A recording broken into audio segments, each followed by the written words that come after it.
Tudo que o Fed diz precisa ser interpretado como pior do que eles afirmam, porque o Fed sempre pinta um quadro super otimista de tudo. Durante todo aquele período, de 2009 até 2012, quando a economia estava muito fraca, eles sempre diziam que a economia estava estável, que a recuperação era constante. Eles sempre diziam que tudo estava bem. E por sinal, mantinham as taxas de juros em 0,25%. Então, a verdadeira prova era o fato de que eles tinham medo de deixar as taxas de juros subirem sequer para 0,5% naquela época. Eles eram totalmente obcecados em mantê-las em zero, porque sabiam que a economia estava um lixo, basicamente, em 2011, mas não estavam dispostos a admitir isso.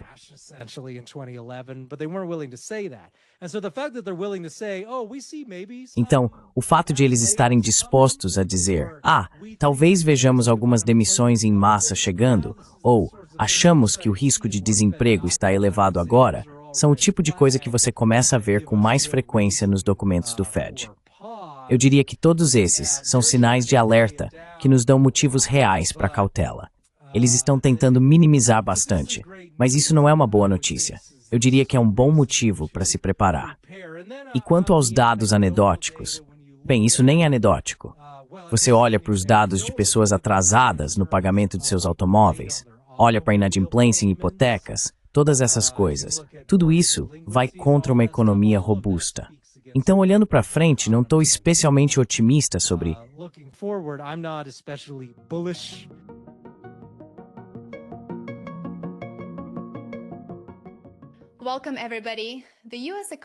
Bem-vindo a todos. A economia dos Estados Unidos registrou uma contração de 0,3% no primeiro trimestre deste ano, e o Federal Reserve acabou de emitir um alerta sobre o aumento dos riscos de estagflação. O presidente Trump afirmou repetidamente que é hora de reduzir as taxas de juros, então essa pressão por inflação monetária beneficia a economia real ou Wall Street.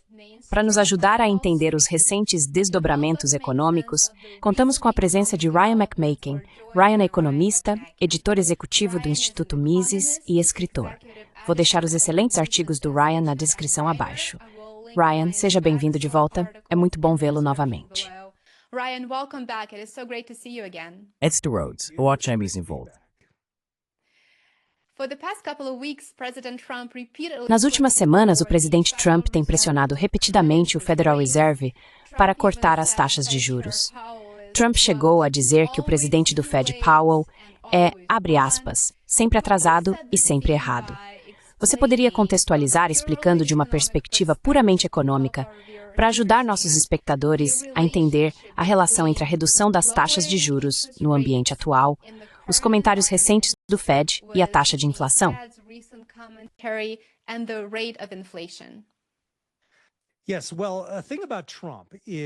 Sim. Bem, a questão sobre o Trump é que ele aparentemente é um defensor de juros baixos, apesar do que havia dito antes de ser eleito pela primeira vez. Quando estava concorrendo pela primeira vez, ele fez alguns comentários sobre como o Fed estava muito envolvido com dinheiro fácil, que estava reduzindo demais as taxas de juros e imprimindo dinheiro demais, entre aspas, esse tipo de coisa. Mas então, assim que se tornou presidente, como geralmente acontece com presidentes, ele passou a querer juros mais baixos. Ele queria mais dinheiro fácil, porque isso estimula a economia, pelo menos no curto prazo. E quando você é presidente, é só com o curto prazo que se importa. Você só está tentando chegar até a próxima eleição de meio de mandato.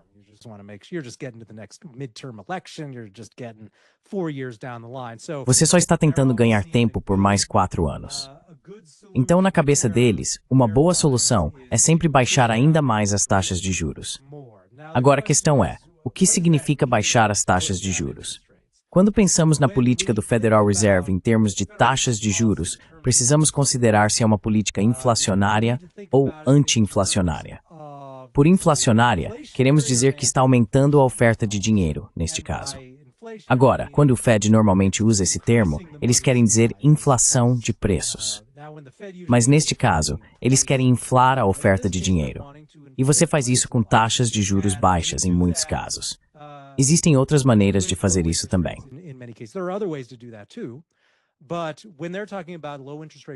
Mas quando eles falam sobre política de juros baixos, o que querem dizer é que desejam mais dinheiro entrando na economia, mais dinheiro circulando na economia, para que isso aumente o emprego no curto prazo. E isso também cria riscos de inflação de preços, cria risco de aumento da inflação dos preços. Mas eles consideram que isso vale a pena para estimular a economia, em termos de mais empregos, PIB mais alto, e esses números que dão a impressão de uma economia em rápida expansão. E é por isso que os presidentes querem taxas de juros mais baixas. E é por isso que, quando parece que a economia está estagnada ou encolhendo, os presidentes do Federal Reserve começam a falar sobre juros mais baixos ou implementam cortes emergenciais nas taxas, esse tipo de coisa. O problema é que isso gera pressão em termos de inflação de preços, e isso realmente não é o que deveríamos estar fazendo agora. Acabamos de sair de um período de 2 anos em que atingimos os maiores índices de inflação de preços em 40 anos. E até o Fed admite que ainda não voltamos à meta de inflação de preços de 2%. Agora, eu argumentaria, é claro, que deveria ser 0%.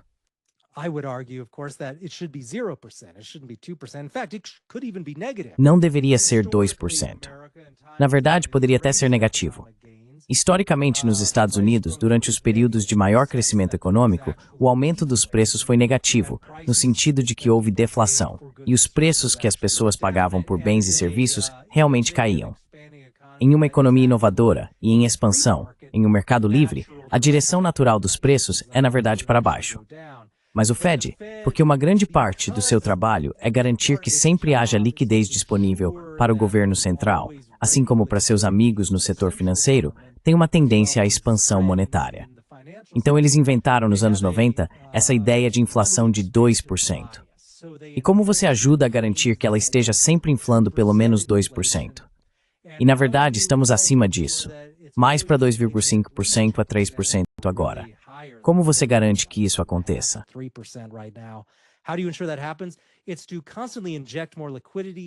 É uma questão de injetar constantemente mais liquidez na economia, com o objetivo de forçar a queda das taxas de juros.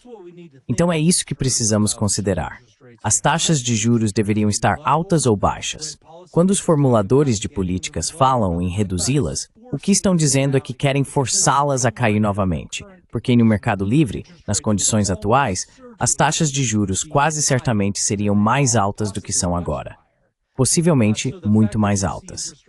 Portanto, o fato de você ver as taxas de juros se mantendo estáveis, ou até mesmo caindo em alguns casos, se deve à intervenção ativa do governo, seja por meio do Banco Central ou de outros mecanismos. Assim, trata-se de uma política inflacionária no sentido de aumentar a oferta de dinheiro, o que cria pressão de alta sobre os preços e prejudica diferentes grupos de pessoas de maneiras distintas. E esse é o contexto que precisamos ter em mente.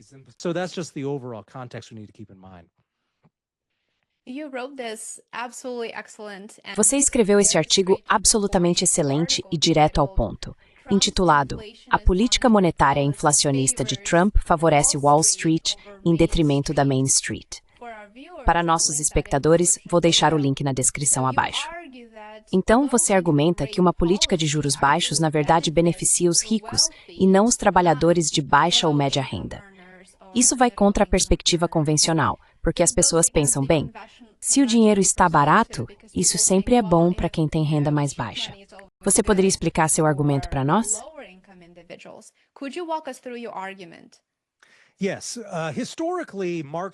Sim. Historicamente, marxistas e outros à esquerda têm argumentado, pelo menos desde que a industrialização se tornou uma realidade, que taxas de juros mais baixas e mais inflação monetária, beneficiam mais as pessoas de baixa renda. E isso se baseava na ideia, uma ideia empiricamente errada, de que pessoas pobres dependem mais de dívidas e se endividam mais do que pessoas com muito patrimônio e renda. E isso é empiricamente falso, especialmente se olharmos para o volume do tipo de dívida que, por exemplo, os 5 ou 10% mais ricos assumem. A dívida é muito mais importante para indivíduos de alta renda e alto patrimônio líquido do que para indivíduos de baixo patrimônio líquido. Certamente, pessoas de baixo patrimônio líquido também fazem empréstimos, mas Quando olhamos para qual classe social vai se beneficiar mais ao forçar a inflação monetária para cima e manter as taxas de juros baixas, serão as pessoas da classe alta, porque elas estão pagando muito, muito mais em dívidas.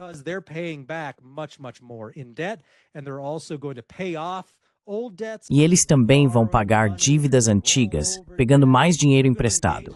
Eles vão rolar dívidas, vão usar muitos instrumentos financeiros sofisticados para manter essa bola de dívidas girando. Pessoas de baixa renda pensam em termos de simplesmente quitar uma hipoteca ou pagar um financiamento de carro. Elas não são nem de longe tão sofisticadas no uso de dívidas. E também não lucram com juros baixos, da mesma forma que pessoas com maior patrimônio. Porque, quando você observa as taxas de juros baixas, elas se movem em muitos casos de forma oposta ao valor dos ativos. Certo? Então, quando baixamos as taxas de juros, eis que à medida que as taxas de hipoteca caem, os preços dos imóveis sobem. Isso acontece porque as pessoas conseguem comprar casas mais caras se os juros forem mais baixos. E isso ocorre com outros ativos também.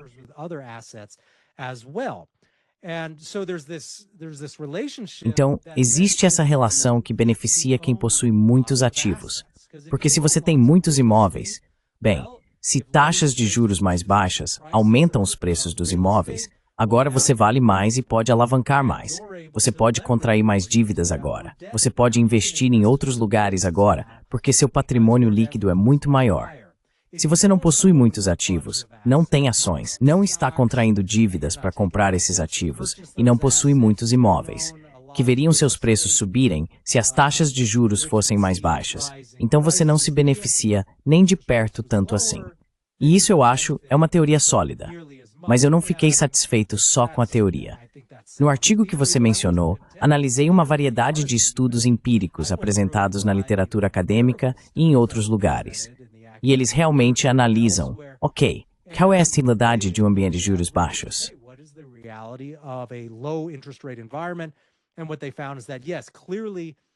E o que eles descobriram é que sim, claramente isso beneficiou mais os grupos de alta renda e alto patrimônio. E às vezes não beneficiou em nada os grupos de baixa renda. Eles foram impactados de forma nula. Eles ficaram praticamente estáveis em termos de benefício.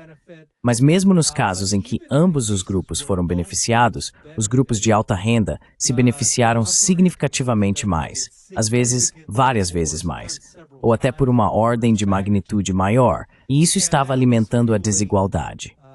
Agora ouvimos falar de desigualdade o tempo todo pela esquerda, e esse é um ponto importante a ser levantado. E isso poderia ser tema de um podcast inteiro sobre se a desigualdade é algo bom.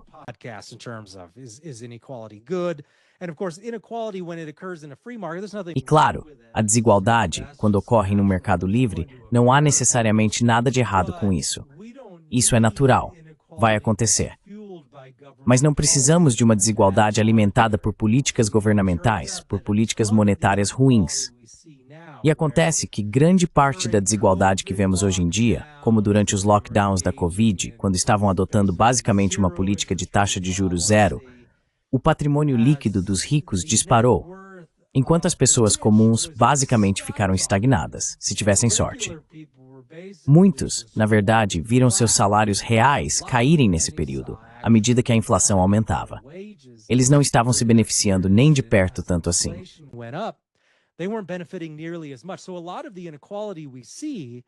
Então, muita da desigualdade que vemos e que a esquerda aponta e culpa o livre mercado, na verdade, é causada pelo Banco Central e pela política monetária. Então isso é algo que da política de juros baixos não só beneficia os detentores de ativos e pode não beneficiar em nada os grupos de baixa renda, mas também é um grande fator que alimenta toda essa desigualdade que está sendo usada para justificar muitas políticas de esquerda e anti-mercado. Portanto, precisamos manter isso em mente. E não é só a teoria que aponta isso. Há muitas evidências empíricas nesse sentido também.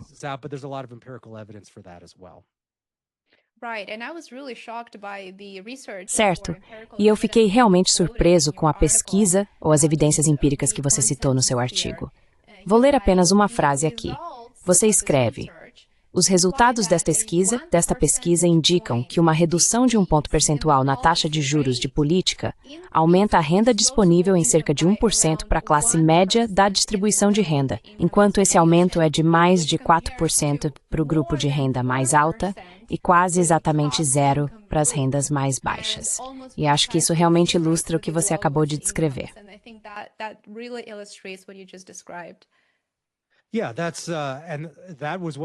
Sim, e esse foi um de vários estudos.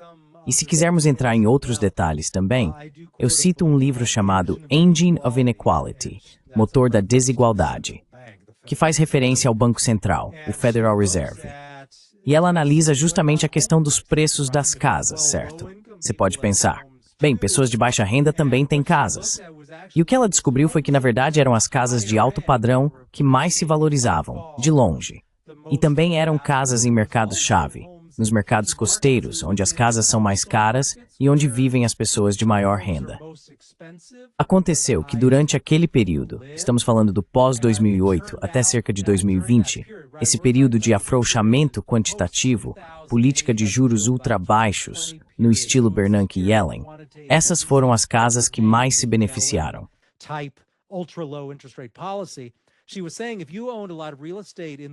Ela estava dizendo que se você possuísse muitos imóveis em áreas menos glamorosas dos Estados Unidos, onde viviam pessoas de classe média, como Minnesota, Iowa, o meio-oeste, essas casas não estavam se valorizando nem de perto tanto quanto em lugares como Miami, São Francisco, Boston, Nova York, esse tipo de cidade.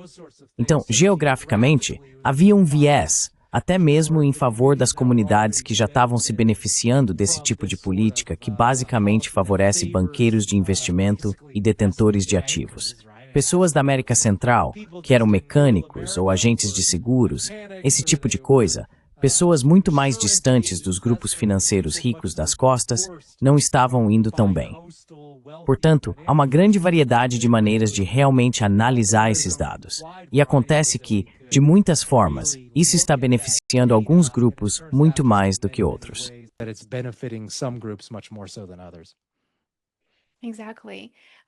Exatamente. Então, o Federal Reserve fez alguns comentários em 7 de maio. Quais são os principais pontos das declarações do Fed e da direção que eles parecem estar tomando?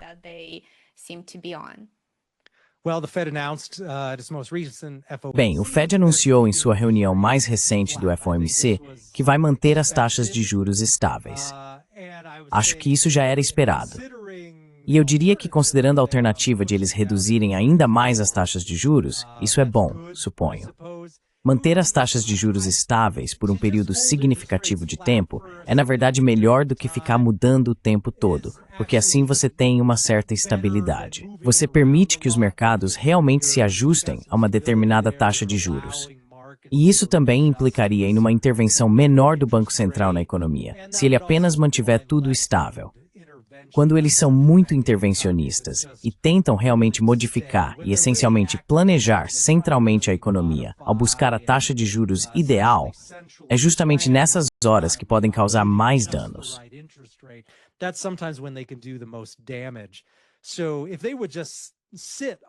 Então, se eles simplesmente mantivessem essa meta de taxa de 4,5% para a taxa dos fundos federais por um longo tempo, isso realmente permitiria que os mercados se ajustassem a isso e recuperassem um pouco de sanidade, além de realmente começarem a entender quais são os preços das coisas reais.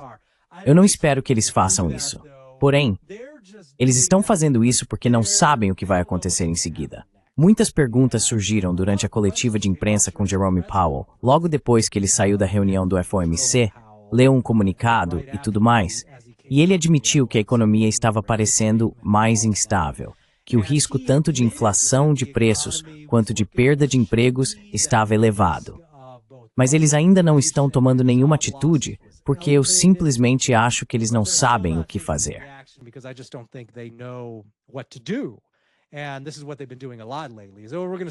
E é isso que eles têm feito muito ultimamente. Vamos ficar de fora, e somos orientados por dados, eles afirmam. Mas, na verdade, eles simplesmente não têm ideia. Tanto faz para tudo isso. Se você acredita que o Fed tem economistas especiais que são realmente bons em prever e podem antecipar o que vai acontecer na economia, não há nenhum motivo para acreditar nisso. Eles não são melhores do que as pessoas que tweetam no X sobre a economia vai fazer em seguida. Muitos desses indivíduos são, na verdade, mais perspicazes do que os economistas do Fed. Então eles só vão ficar de fora. Estão mantendo tudo estável. Mas sabemos que, na verdade, eles estão adotando uma postura mais branda do que deixam transparecer.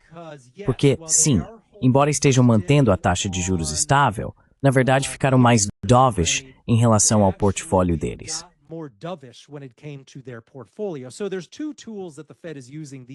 Então, atualmente, o Fed está usando duas ferramentas em termos de política monetária.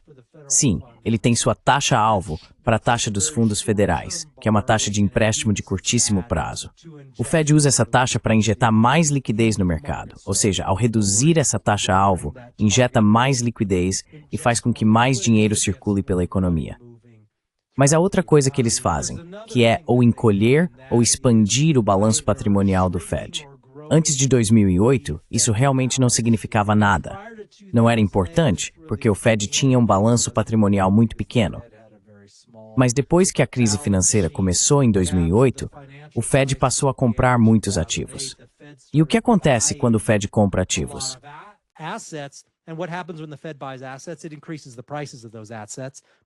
Isso aumenta os preços desses ativos, porque aumenta a demanda por esses ativos.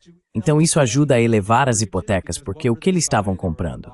Eles estavam comprando um monte de títulos lastreados em hipotecas. E também ajuda a elevar os preços dos títulos do governo, que também estavam sendo comprados. E se você entende de finanças, sabe que à medida que o preço dos títulos sobe, a taxa de juros cai. Portanto, esse também foi um esforço para reduzir as taxas de juros. O Fed acumulou, nesse período, veja só, 8, quase 9 trilhões de dólares em ativos. A maior parte disso era em títulos do governo, mas uma quantidade significativa, cerca de um terço, também era em títulos lastreados em hipotecas. E isso é simplesmente um subsídio direto ao governo federal, comprando seus títulos.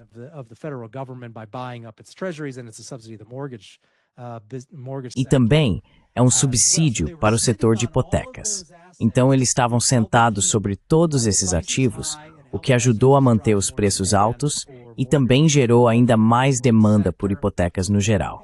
Foi bom para o setor de hipotecas. E foi reconhecido que em algum momento eles provavelmente deveriam tirar isso do balanço. Então, a partir de 2024, eles começaram a permitir que esses ativos realmente saíssem do balanço. Agora, apenas uma parte disso saiu. Acho que voltamos apenas para, não sei, 7 trilhões e alguma coisa, talvez ainda mais de 8 trilhões no portfólio total. Mas a meta deles, por vários meses, era se desfazer de cerca de 25 bilhões de dólares por mês desse portfólio.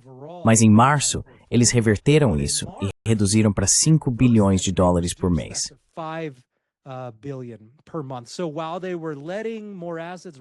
Então, enquanto eles deixavam mais ativos saírem do balanço, o que era basicamente a mesma coisa que permitir que as taxas de juros subissem um pouco, de repente entraram em pânico e pararam com isso, porque perceberam alguma fraqueza na economia, suponho.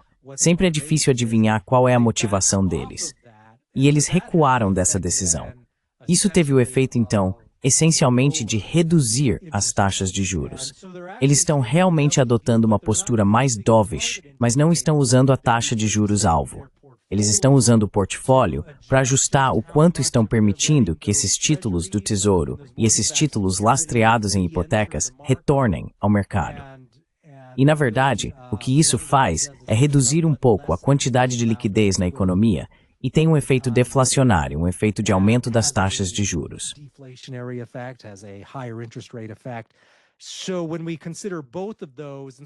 Então, quando consideramos ambos os fatores, apesar do que dizem sobre manter a estabilidade, eles na verdade estão um pouco assustados e estão errando pelo lado de mais liquidez, não menos.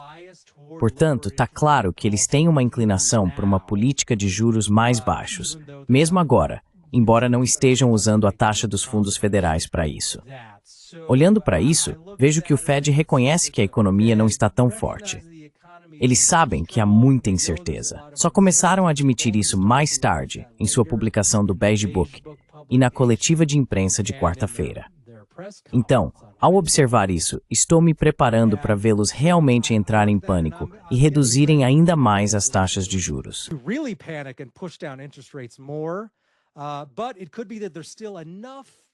Mas pode ser que eles ainda estejam com tanto medo da inflação de preços que estão tentando ser muito cautelosos com isso, porque, como eu disse antes, eles admitiram que nunca conseguiram trazer a inflação de preços de volta à meta de 2%. Então, eles não sabem o que estão fazendo, eles não sabem o que planejaram. Mas eu diria que a tendência geral deles é, em termos de temores, sobre estagnação do governo, acompanhada pelo medo da inflação de preços. Então eles estão meio paralisados, porque essas duas políticas entram em conflito uma com a outra. E eu não sei o que eles vão fazer a seguir. Mas eu não diria que o comunicado à imprensa desta semana e a coletiva de imprensa deles deveriam inspirar muita confiança sobre para onde a economia está indo no geral.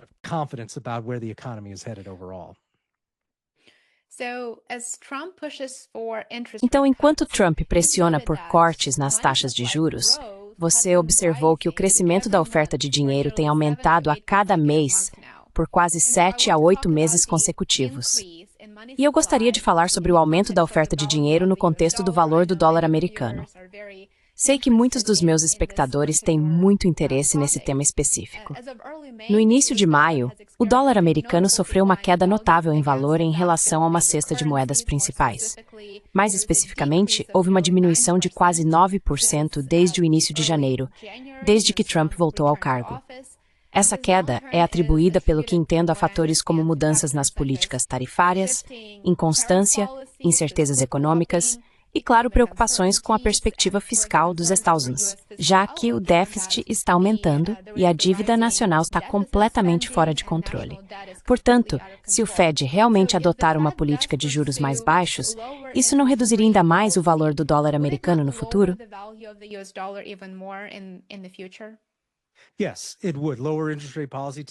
Sim, isso aconteceria. Uma política de juros mais baixos tende a desvalorizar o dólar. E isso é importante para o comércio internacional de várias maneiras e para o valor internacional do dólar. Acho que uma coisa a se ter em mente é que Trump é obcecado por exportações, certo? Ele tem essa ideia de que quer menos importações e mais exportações. Bem, uma maneira fácil de aumentar as exportações é tornar o dólar mais barato. Eles chegaram a falar sobre um novo Fed, ou suponho, uma nova política de Trump, de um dólar mais barato. Houve até especulação de que ele iria se reunir com vários líderes mundiais em Mar-a-Lago, e todos iriam concordar em desvalorizar o dólar. Eles iam chamar isso de Acordos de Mar-a-Lago.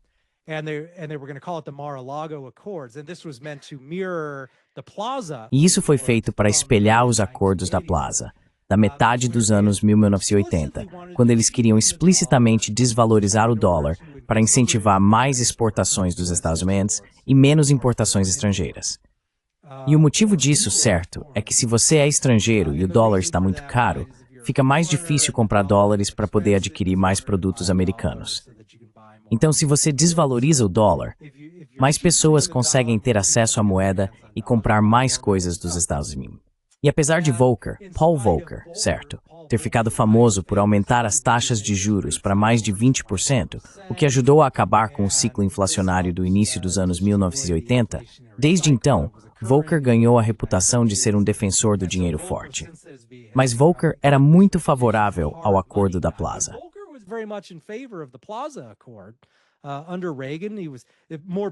Durante o governo Reagan, houve mais provas de conluio entre a Casa Branca e o Banco Central, apesar de todos esses mitos sobre a independência do Fed.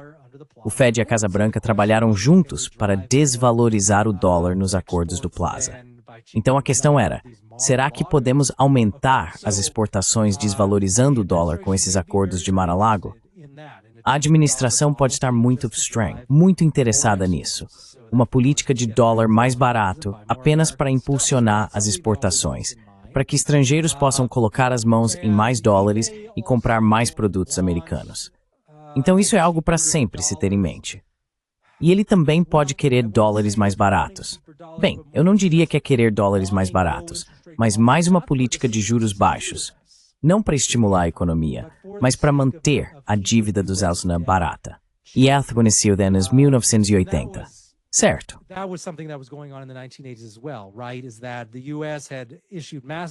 Os Estados Unidos emitiram enormes quantidades de nova dívida durante o aumento dos gastos militares sob Reagan em meados dos anos 80.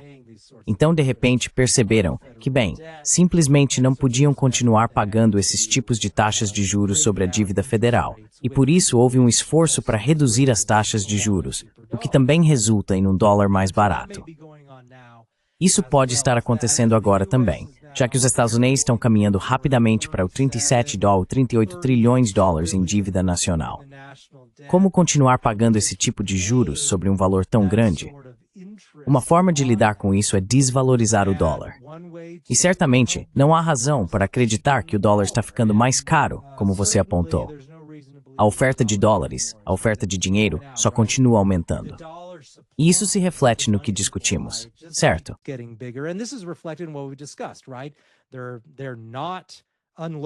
Eles não estão se desfazendo de sua carteira, o que teria um efeito deflacionário, então não estão fazendo isso. Eles estão mantendo as taxas de juros estáveis e o setor bancário comercial continua a adicionar mais liquidez à economia por meio de suas próprias políticas. Então, estamos vendo mais dólares sendo criados. E o montante do dólar americano, que acredito estar em torno de 19 trilhões de dólares no momento, em termos de oferta monetária real, tem aumentado nos últimos meses. Ele caiu daqueles níveis super altos que havia atingido durante 2022, 2023 e também 2021, acredito. Pode até cair um pouco mais, mas ainda está muito acima da tendência. Para voltar à tendência pré-Covid, seria necessário reduzir pelo menos mais os 5 trilhões de dólares do total da oferta monetária. Então, ainda estamos acima da tendência no total da oferta de dinheiro.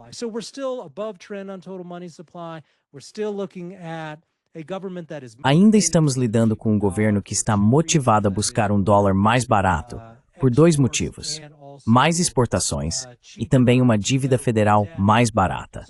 Então há vários fatores diferentes que precisamos levar em consideração.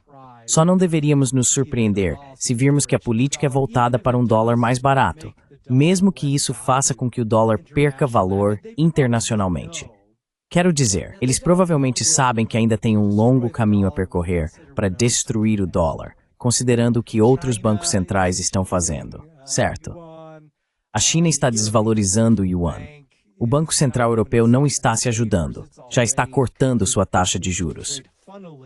Engraçado, de forma hilária, Trump chegou a criticar Powell, dizendo que ele estava atrasado e fazendo muito pouco em relação à redução das taxas de juros.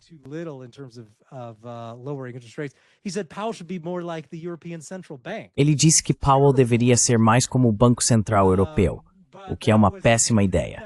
Mas essa foi a sugestão de Trump, ser mais como a Europa, o que realmente não é um conselho que você deveria dar a qualquer banqueiro central neste momento. Mas foi algo que ele disse.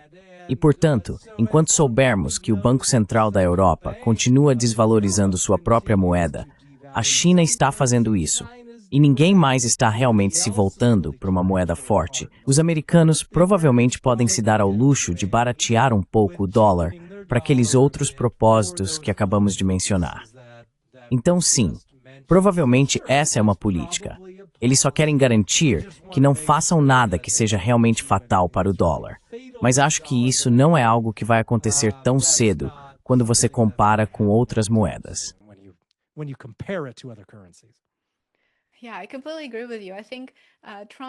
Sim, eu concordo completamente com você. Acho muito questionável e até divertido o Trump usar a Europa como exemplo de qualquer coisa política ou econômica, porque a Europa certamente não está em posição de servir de exemplo em economia ou política atualmente. Mas fiquei absolutamente fascinado com algo que você escreveu em um artigo recente e quero chamar a atenção dos nossos espectadores para isso. Vou ler para eles. Você disse, o novo dinheiro entra na economia de forma desigual e é mais benéfico para aqueles que têm acesso a esse novo dinheiro primeiro. Quem recebe primeiro pode gastar antes que os preços se ajustem para cima para refletir a desvalorização. prices adjust upward to reflect the devaluation. And I thought this was such a great and very easy to understand way E eu achei que essa era uma maneira tão boa e muito fácil de entender para ilustrar como a política de juros baixos, algo que o presidente Trump apoia e está defendendo, beneficia os mais ricos. Você pode explicar um pouco mais sobre como o novo dinheiro entra no sistema e como, de forma bem simples, os ricos conseguem se beneficiar disso primeiro, enquanto o restante da população tem que lidar com o aumento dos preços depois? Has to deal with rising prices on the back end of that. Bem, essa é uma observação bastante antiga. Remonta pelo menos ao século XVIII. No Instituto Mises, citamos o economista do século XVIII, Richard Cantillon, e chamamos isso de efeito Cantillon. Agora, não fomos nós que inventamos esse nome, já é assim há algum tempo.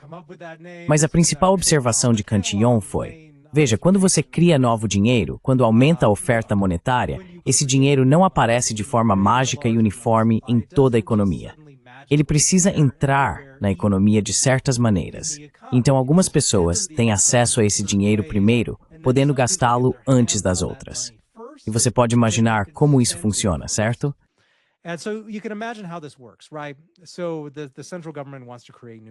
Então, o governo central quer criar novo dinheiro, e obviamente não são só os americanos que fazem isso. Todos os governos modernos fazem isso. Eles criam novo dinheiro. Ok, como você consegue esse novo dinheiro? Na maioria dos casos, não é dinheiro de helicóptero. Eles não simplesmente jogam dinheiro do céu sobre uma cidade. Normalmente, ele entra na economia por meio do Banco Central, comprando títulos do governo de alguma forma. É uma transferência eletrônica. Eles querem comprar esses títulos. Isso é chamado de operações de mercado aberto, certo?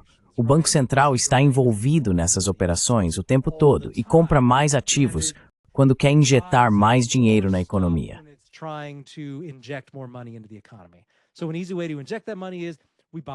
Então, uma maneira fácil de injetar esse dinheiro é comprarmos mais coisas e, em seguida, registrarmos no nosso computador que compramos esses títulos. E assim, os dólares que foram recém-criados, porque o Fed não está comprando esses títulos com economias que guardou, eles estão simplesmente criando dinheiro novo para comprar essas coisas. Então, esse dinheiro novo que eles criaram vai para o Tesouro, porque compraram esses títulos do Tesouro. E agora o governo dos Estados Unidos pode distribuir esse dinheiro de alguma forma. A maneira como ele geralmente entra na economia primeiro é, na verdade, pelo setor financeiro. E o setor financeiro, claro, tem banqueiros de investimento.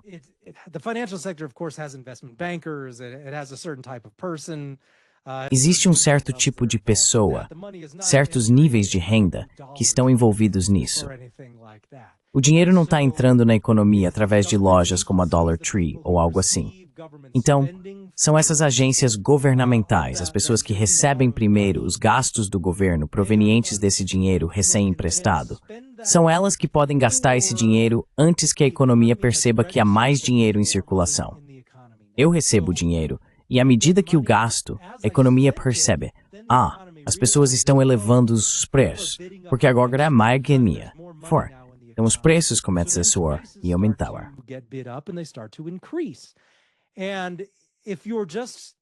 E se você é apenas uma pessoa comum, lá na base desse processo, não está recebendo nenhum desses contratos governamentais, não trabalha no governo, nem está no setor financeiro. Agora, você até recebe esse novo dinheiro que foi criado, mas quando ele chega até você, os preços já foram aumentados na maior parte da economia. Então, seu dinheiro já está desvalorizado quando você pode gastá-lo. Se você é o primeiro a gastar, seu dinheiro ainda não foi desvalorizado, porque os preços antigos ainda estão em vigor. Portanto, você não quer estar no final desse processo, mas é exatamente aí que estão as pessoas de baixa renda.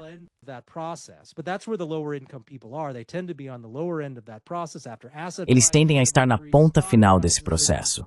Depois que os preços dos ativos já aumentaram, os preços das ações subiram e até mesmo os produtos no supermercado ficaram mais caros, porque os produtores já perceberam o aumento dos preços. Então agora você fica apenas com $1, que vale 90 centavos, em vez de $1, e simplesmente tem que aceitar isso. Você simplesmente tem que engolir.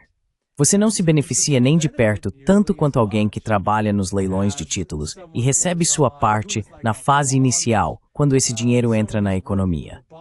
Essas pessoas vivem em dois mundos completamente diferentes quando se trata de inflação. E isso é algo que precisamos ter em mente.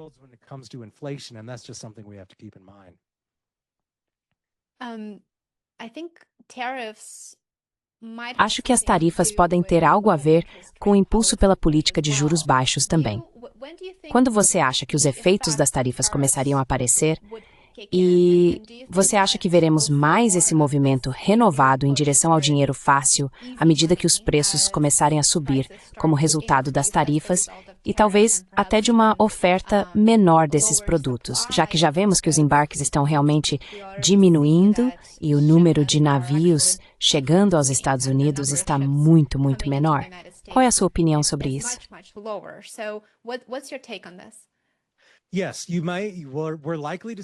Sim, é provável que vejamos os preços subirem se as tarifas permanecerem como estão, certo? Parte do problema é que a política é totalmente caótica, não é? Eu não sei quais serão as tarifas na próxima semana em comparação com a semana passada, porque a política está mudando o tempo todo. Isso, aliás, é um dos problemas de dar a uma única pessoa controle total sobre a política tributária, em vez de passar por algum tipo de processo legal real no Congresso. Vamos simplesmente deixar uma pessoa decidir por capricho qual será a política tarifária. Isso gera uma enorme incerteza. E dá para perceber que o Fed provavelmente não está mentindo quando diz que sim, há muita incerteza e eles não têm certeza sobre o que vai acontecer. E esse é um dos fatores.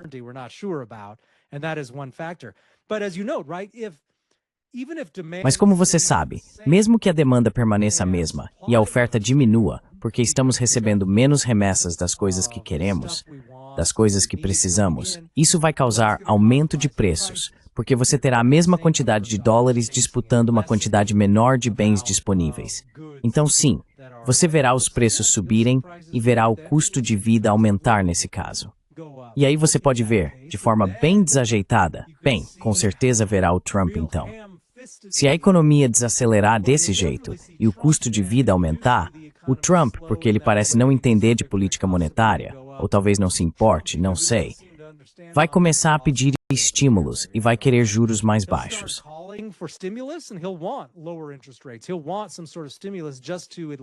Ele vai querer algum tipo de estímulo, pelo menos para criar a impressão de que a economia está esquentando e que as coisas estão melhorando. Mas isso só pioraria a situação, porque os preços já estão subindo, e então adotar uma política de juros mais baixos e inflação monetária só faria os preços subirem ainda mais. Na verdade, você poderia entrar em uma espiral descendente realmente lamentável nesse caso. Mas todo o pensamento de curto prazo seria apenas, estimule a economia com juros mais baixos, e isso vai resolver o problema. Na verdade, claro, a verdadeira solução para o problema seria simplesmente sair da vida das pessoas. Se você realmente quer tarifas, então escolha uma taxa de tarifa de 10% sobre todos os produtos que entram no país, porque eles continuam falando sobre como querem receita das tarifas. Tudo bem. Ótimo.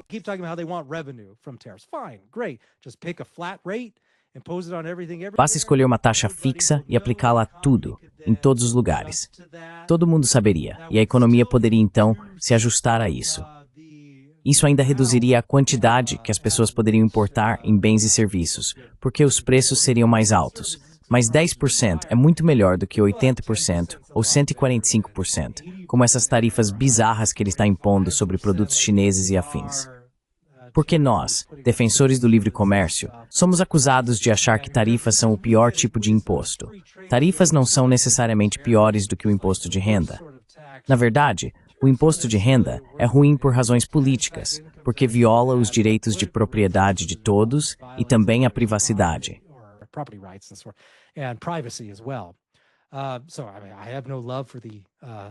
Então, eu não sou fã do imposto de renda, mas se você vai ter um imposto, que é uma tarifa, e é isso que uma tarifa é, um imposto, você precisa de algo ao qual a economia possa realmente responder, se ajustar e começar a planejar em torno disso.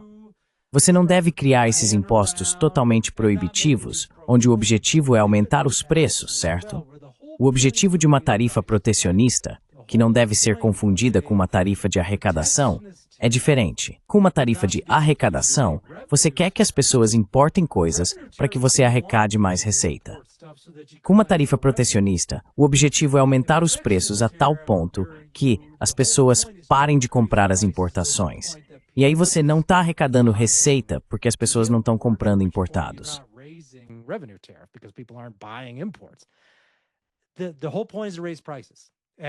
O objetivo principal é aumentar os preços. Portanto, não deveríamos nos surpreender se o custo de vida e os preços subirem caso o compromisso real seja com tarifas protecionistas. E então sim, isso provavelmente vai piorar a economia e gerar pedidos por taxas de juros mais baixas. Ou seja, não há uma solução realmente boa para isso. A solução deveria ser a desregulamentação. Deveria ser mais fácil abrir empresas nos Estados Unidos. A ironia que também precisa ser mencionada é que é a política monetária que impulsionou grande parte dessas compras constantes de produtos estrangeiros e criou esses enormes déficits comerciais.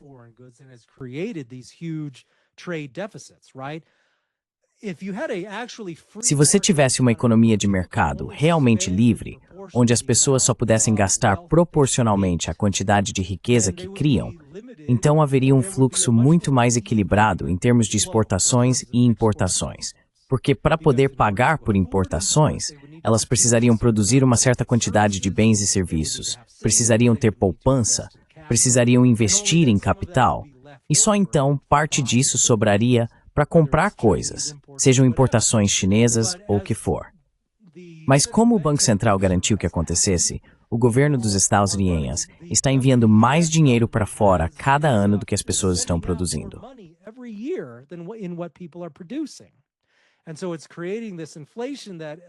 E assim, está se criando essa inflação que permite às pessoas consumirem cada vez mais em níveis superiores ao que realmente estão produzindo. Então os americanos estão simplesmente comprando cada vez mais coisas, enquanto não produzem tanto que possa ser usado para exportação ou para construir riqueza nos Estados Unidos. Portanto, você poderia realmente culpar a política monetária de forma significativa por esses grandes déficits comerciais também. Mas ninguém está falando sobre isso. E eu espero que tudo o que eles vão fazer é dizer: ei, queremos mais estímulo monetário para nos tirar desse buraco causado pelas tarifas. Quando, na realidade, o estímulo monetário está, na verdade, impulsionando grande parte desse excesso de importações.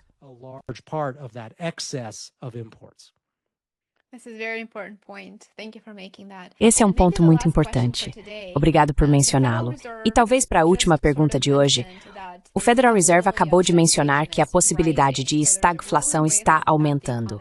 Portanto, há um risco crescente de que a economia, que já está em contração, continue nesse caminho e que as pressões inflacionárias, parcialmente impostas por tarifas, elevem os preços.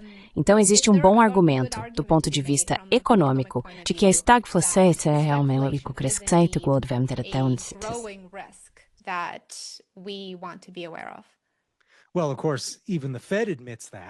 Bem, claro, até o Fed admite isso em seus comentários mais recentes. Eles veem um risco tanto de aumento do desemprego quanto de aumento dos preços. Isso seria muito, muito ruim. Isso é, por definição, estagflação. E como você também observou, acho que nem mencionamos isso até você trazer à tona, no primeiro trimestre, a economia na verdade encolheu. E agora eles estão tentando dizer, bem, não é grande coisa. Foi porque as pessoas estavam importando muito mais coisas, por medo das tarifas e coisas assim. Eu tenho grandes problemas com a forma como o PIB é calculado e por aí vai. Mas vamos apenas dizer que o fato de ter ficado negativo não é exatamente um grande voto de confiança de que a economia está indo muito bem agora.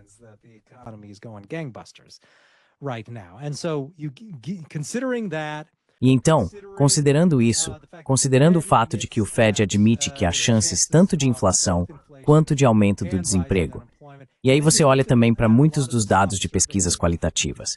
Você vê os dados do Fed de Dallas sobre manufatura, vê os dados do Fed da Filadélfia sobre manufatura, e eu não conferi o Fed de Richmond recentemente, mas pelo que vi nos últimos meses, Tudo é muito morno ou negativo vindo desses lugares.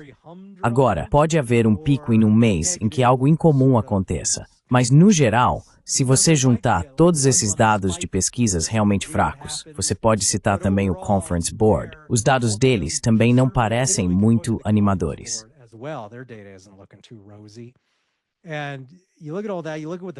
E quando você olha para tudo isso, quando vê o que o Fed está admitindo, sempre precisa considerar que quando o Fed divulga expectativas semi-negativas, quando diz, olha, os riscos disso são ruins, ou no Beige Book, onde disseram, estamos começando a ouvir sinais e notícias de demissões em massa agora, tudo o que o Fed diz deve ser interpretado como pior do que eles afirmam, porque o Fed sempre pinta um quadro muito otimista de tudo. Durante todo aquele período, de 2009 até 2012, quando a economia estava muito fraca, eles sempre diziam que a economia estava estável, que a recuperação era constante. Sempre diziam que estava tudo bem.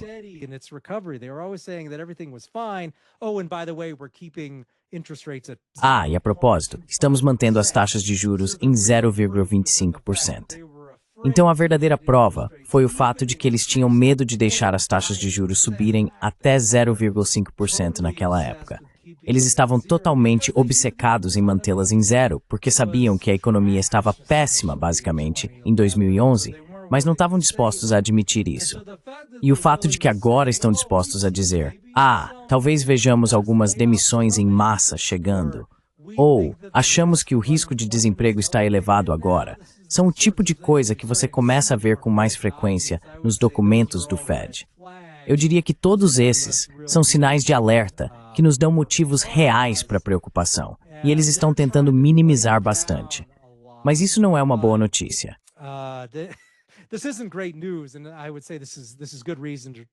E eu diria que isso é um bom motivo para se preparar. E quanto aos dados anedóticos? Bem, isso nem é anedótico. Você olha para os dados em relação às pessoas atrasando o pagamento de seus automóveis, olha para as inadimplências de hipotecas, todas essas coisas. Tudo isso vai contra uma economia robusta. Então, olhando para frente, não estou mais especialmente otimista. E claro, eles poderiam fazer esses dados subirem de novo, talvez com uma nova onda de dinheiro fácil, mas em algum momento você vai ter que pagar o preço por isso.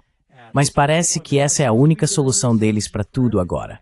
Baixar as taxas de juros, mais políticas inflacionárias. E além do curto prazo, isso simplesmente não resolve nada.